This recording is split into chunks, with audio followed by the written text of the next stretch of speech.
Batay sarado nga ng Department of Environment and Natural Resources ang Baseco Beach sa Maynila. May mga nagbabala kasing maligo roon dahil sa tindi ng init.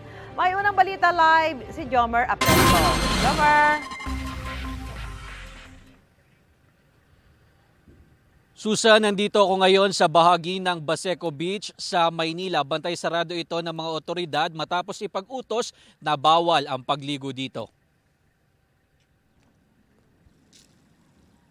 Sabik na raw magtampisaw sa dagat ang mga residente rito sa Baseco sa Maynila, lalo na ngayong panahon ng tag-init at walking distance lang sa kanila ang beach. Pero pinagbabawalan raw sila ng mga otoridad na maligo sa dagat. Ayun lang, hindi namin alam kung ba't binawal. Sinasaway po kami. Tapos parang pinapagalitan kami ng mga pulis. Ayun lang po, tapos hanggang doon po bawal po yun. Hanggang dyan.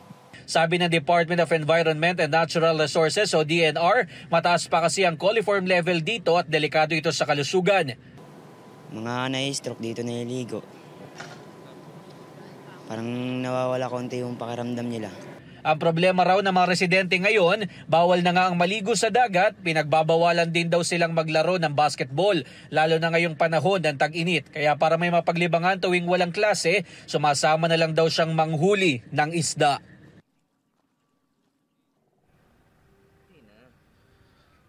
Samantala, Susan, patuloy na naikiusap ang mga otoridad sa mga residente na hanggat bawal sumunod muna sa kautusan. Live mula dito sa Baseco, ako po si Jomer Apresto para sa GMA Integrated News. Mga kapuso, para una ka sa mga balita, mag-subscribe sa GMA Integrated News sa YouTube.